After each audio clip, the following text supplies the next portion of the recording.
Je demande pour un pote. Yo les gens, c'est Andor, votre pote en Big Tech, et aujourd'hui on va parler de ChatGPT. ChatGPT, vous en avez sûrement déjà entendu beaucoup parler ces derniers temps, et vu le temps que je mets à monter mes vidéos, la hype est peut-être même déjà partie, mais je voulais quand même faire une vidéo sur le sujet parce que ma chaîne est liée à la tech, et j'aime bien les nouvelles technologies. Du coup, aujourd'hui on va voir comment utiliser ChatGPT.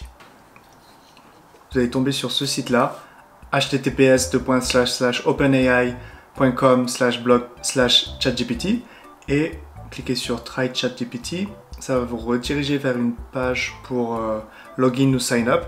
Et ce qu'on va faire, c'est qu'on va sign up ensemble. Donc sign up, je vais rentrer l'adresse email.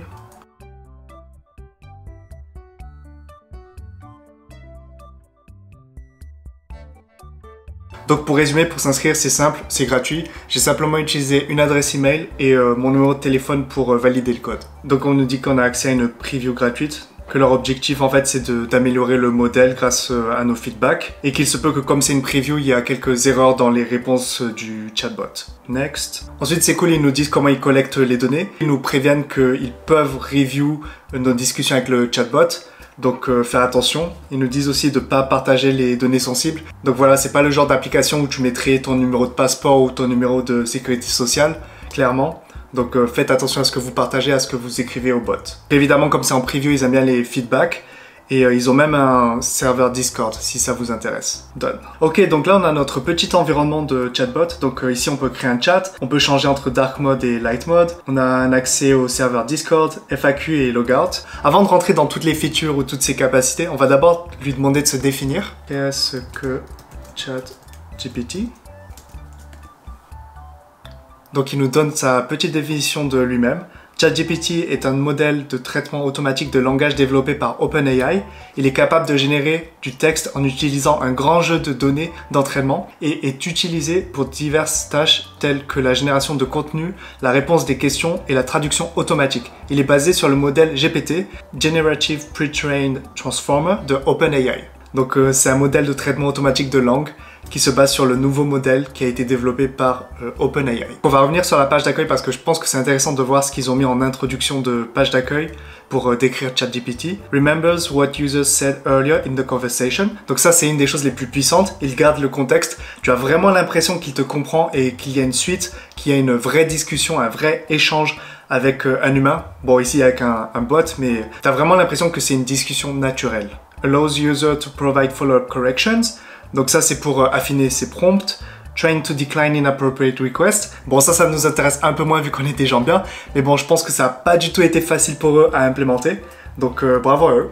Ensuite c'est cool, ils ont mis les limites de leur application. May occasionally generate incorrect information. Donc ça c'est normal, il n'est pas connecté à internet. Donc il ne fait pas une recherche Google dans son backend. Il se sert juste des données qu'il a ingurgitées. D'après ce que j'ai compris, il essaie de faire le lien entre les prompts qu'on lui écrit et les données qu'il a ingurgitées.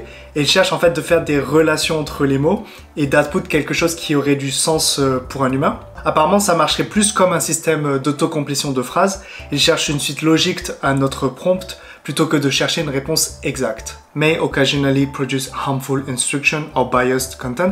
Donc ça c'est normal, il est peut-être biaisé par les données qu'il a ingurgitées ou alors les personnes qui l'ont entraîné, les AI trainers, peut-être qu'ils sont un peu biaisés, mais parce que c'est des humains après tout. Et enfin, limited knowledge of world and events after 2021.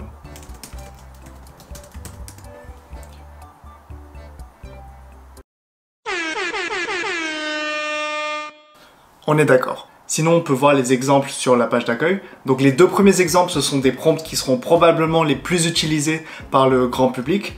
Ce sont en gros des définitions un peu en mode dictionnaire ou Wikipédia. Donc ce seraient des définitions genre qu'est-ce que le développé couché. Ah, j'ai fait une erreur de typo. Est-ce que ça va marcher? Ah, j'ai l'impression que ça marche. Le développé couché est un exercice de musculation qui se concentre sur les muscles de la poitrine. Il se fait allongeant. Bon ben, petite erreur en live, mais qui vient de vérifier un truc, c'est que apparemment il peut reconnaître les erreurs de typo en français. Donc je suppose qu'en anglais c'est encore mieux, mais en français ça fonctionne. Donc c'est plutôt impressionnant. Donc cette fonctionnalité de dictionnaire Wikipédia, elle marche déjà très bien. Mais avec ChatGPT, tu peux aller encore plus loin et demander des définitions encore plus simples pour les mêmes mots. Ça, je trouve ça hyper utile, surtout si tu suis des cours en ligne ou même des cours à l'école ou même parfois au travail. Parfois dans tes cours ou quand les gens parlent, tu comprends pas un concept ou un terme qu'ils utilisent, que ce soit dans ton manuel scolaire ou dans les explications de ton prof. Des fois, c'est pas très clair pour toi. Donc, ce que tu peux faire, c'est que tu peux demander à ChatGPT de te donner sa définition du terme. Déjà, il va te donner une définition avec des mots peut-être différents de ton manuel scolaire ou de ton professeur. Et souvent, sa définition sera plutôt succincte et synthétique. J'ai remarqué qu'il était pas mal en génération de textes synthétiques succincts. Mais surtout, tu peux lui demander « Explique-moi comme si j'étais un enfant de 10 ans ». Et ça, je pense pas que tu le demandes tous les jours à ton prof. Surtout si tu le demandes à ton prof, il est en général pas très entraîné à faire ce genre d'explication. Mais si tu demandes à ChatGPT, il va pouvoir te générer une nouvelle définition avec des mots beaucoup plus simples. Et même si ce sera probablement pas une définition parfaite, je pense qu'avoir un genre de définition pour un enfant de 10 ans, ça peut énormément aider à la compréhension d'une définition complexe. Je sais pas si vous arrivez à faire le lien, j'ai l'impression que j'explique hyper mal. Donc ce que je vais faire, c'est que je vais vous montrer un exemple et je pense que ça va être beaucoup plus parlant. Par exemple, je vais lui demander en programmation qu'est-ce que le polymorphisme.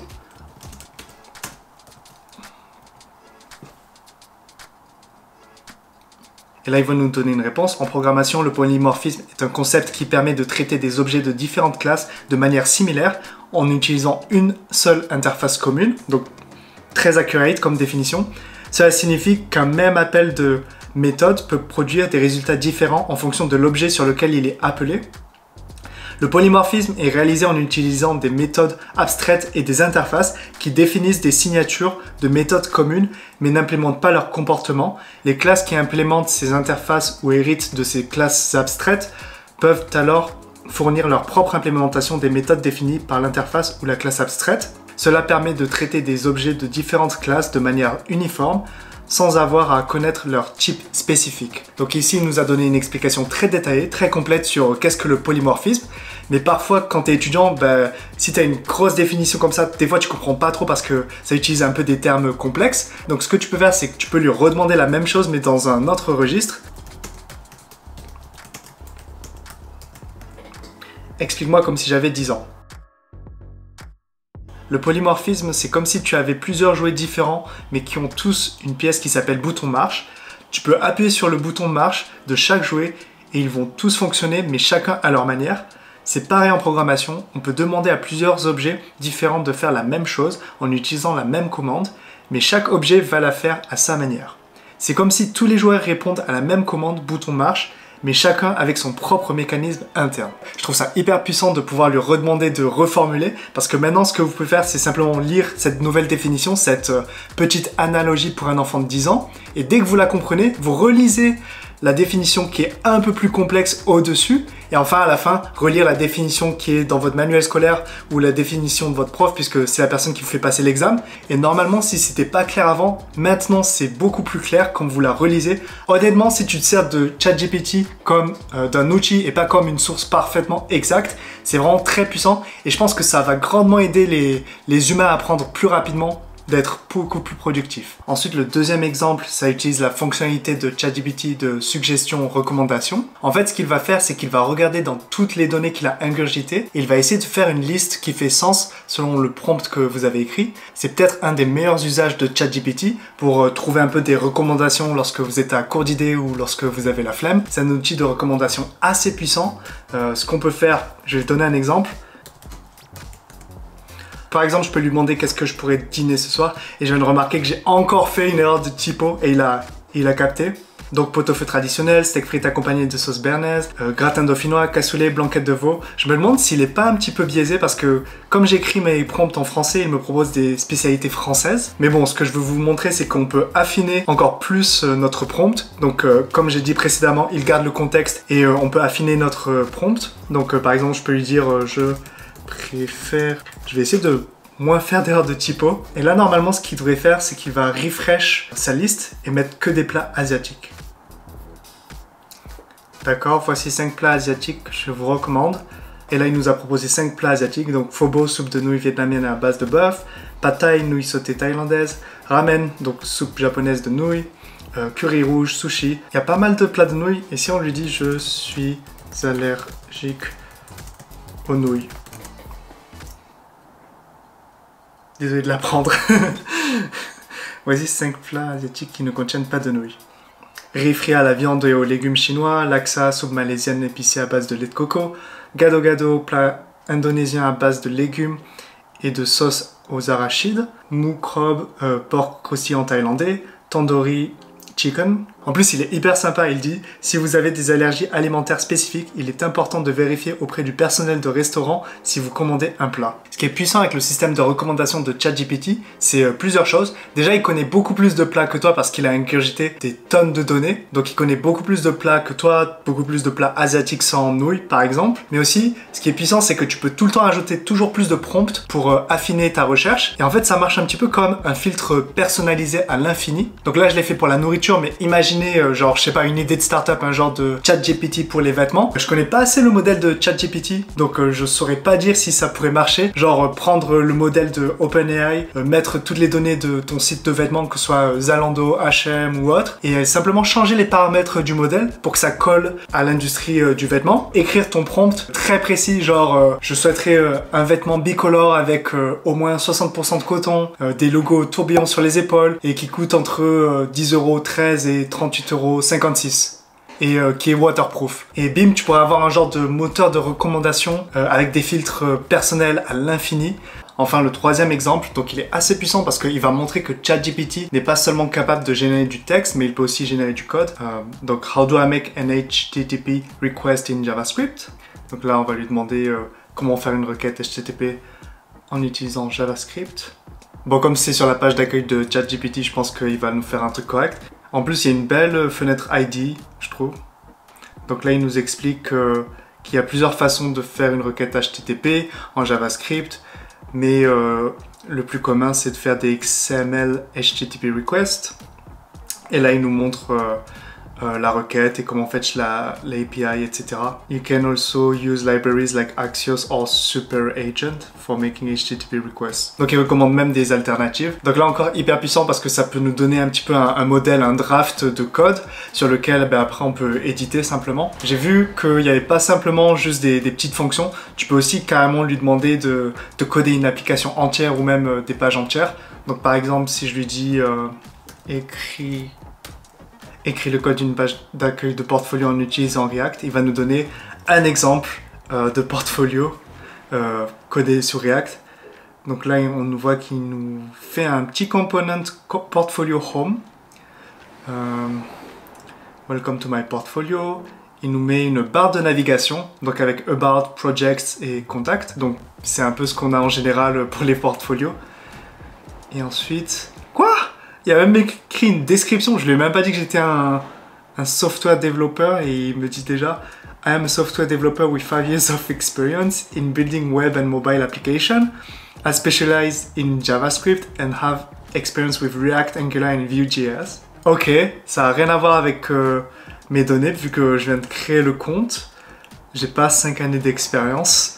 Mais du coup, ouais, il y a tout ce qu'il faut pour un portfolio classique en React. Donc je confirme que le code à première vue, il a l'air correct.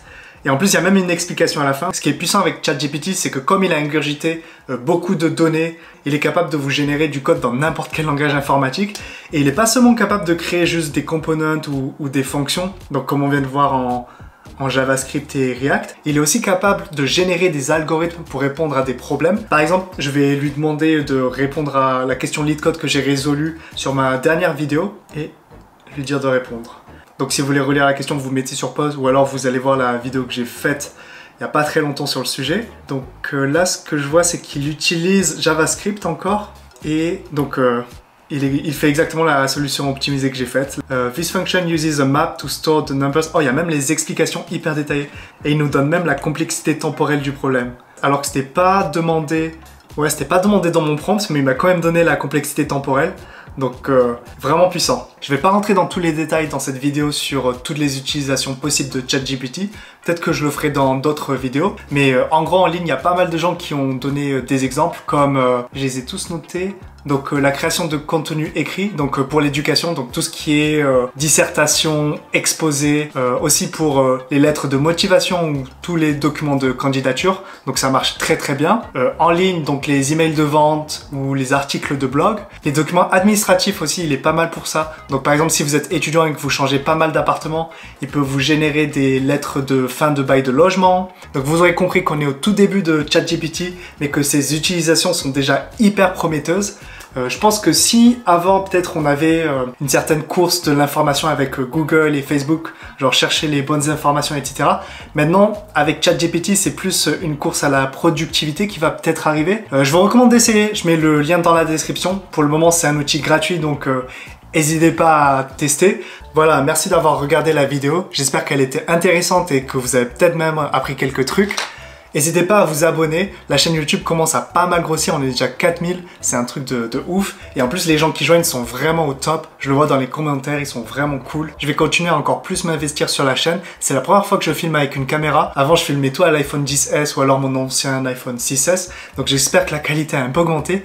N'hésitez pas aussi à laisser un like, ça aide les petites chaînes comme la mienne à se développer. Et voilà, on se retrouve pour de nouvelles vidéos très rapidement. Peace!